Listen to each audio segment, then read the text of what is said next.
Hi, everyone. For my responsive professional development project entitled Bridging Clarity, Advocacy, and Instructional Coherence, I focused on strengthening instructional consistency across grade levels. This project emerged from real building data and stakeholder interviews, and it centers on one belief. When adult clarity increases, student growth follows. Today, I will share the identified need, the rationale, and the implementation process, and what I learned as a new school leader. Through walkthrough data, PLC discussions, and interviews, I identified inconsistency in how structure writing strategies such as race and Part A, Part B questioning were implemented. While some classrooms demonstrated strong alignment, others lacked clarity. Teachers were working hard, but expectations varied across our campus. This inconsistency impacted student engagement and written performance. Additionally, several teachers expressed feeling overwhelmed, which affected implementation and campus sustainability. When I analyzed map growth data across grade levels, I noticed something significant. Seventh grade averaged 1.8 years growth, and eighth grade averaged 1.58 years growth from August to December in reading, the highest in the building. Additionally, 58% of eighth grade students met or exceeded 1.0 years growth. This data validated a key insight where instructional clarity and structured strategy implementation were strongest. Student growth was strongest. Rather than seeing this as isolated success, I recognize it as a leverage point. If consistent Tier 1 instructional practices produce measurable gains in one setting, those practices could be scaled across teams.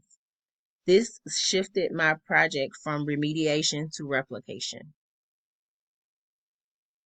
My rationale was grounded in a leadership principle. Clarity reduces cognitive load for both teachers and students. When instructional expectations are consistent, classroom climate stabilizes and academic growth strengthens. My SMART growth goal targeted at least 80% of teachers consistently implementing one aligned Tier 1 instructional strategy across a set period throughout the campus. Implementation will be verified through structured walkthroughs, PLC documentation, review, and teacher reflection tools. This was not about compliance anymore, but we made it geared towards alignment. I worked directly with middle school ELA teachers during our weekly PLCs and throughout job embedded coaching cycles.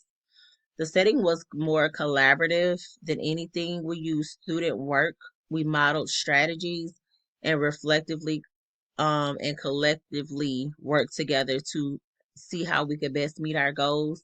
We did even do some model teaching and allowed those teachers to get some feedback from their cohorts. I intentionally approached this work through trust building rather than evaluation. Change moves at the speed of trust, and that guided my relationship and leadership approach. We conducted strategy alignment sessions where we clarified expectations for rigor.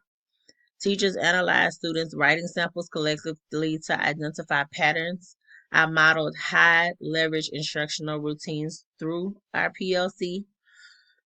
I also implemented focused walkthroughs using a strategy alignment checklist to observe consistency, not to evaluate the individual. Teachers completed structured reflection protocols to assess their own implementation and stress levels. The focus was manageable, sustainable shifts, not adding new programs. To determine the impact, I triangulated data sources such as structured walkthroughs, observations, PLC, documentation, teacher surveys, and I mapped growth trends across our campus. We observed increased instructional consistency across classrooms. Teachers reported greater clarity in expectations and strategy implementation. Most importantly, growth data supported the connection between aligned instruction and academic gains. Adult consistency was not theoretical, it correlated with measurable student outcomes. The project reinforced that listing must precede design solutions. Teachers responded positively because their experiences shaped the plan. I also learned that small, consistent shifts outperform large initiatives. So sometimes we just really have to take baby steps. When expectations are clear, teachers experience less overwhelm. So we have to be clear and concise in our instruction. And finally, high growth practices cannot live in isolated classrooms. Leadership requires building structures that scale effective instruction across teams. So we don't want to hoard anything that we come across that we feel like can be expounded upon on your campus. On our campus, we want to make sure that if it is giving us the smart data that we seek, that we share that across campus and not leave it to an isolated classroom. To strengthen impact, I would extend the coaching cycle by 4 to 6 weeks just for a deeper embedding to give them time to like make it a true routine, a true habit in each classroom. I would increase peer modeling so that the teachers can see aligned practices in action.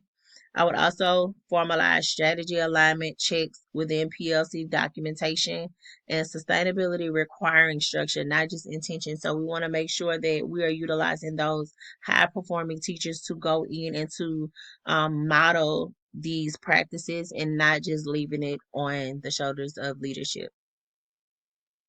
And my final takeaway from this experience is simple. Is that adult consistency creates student sustainability.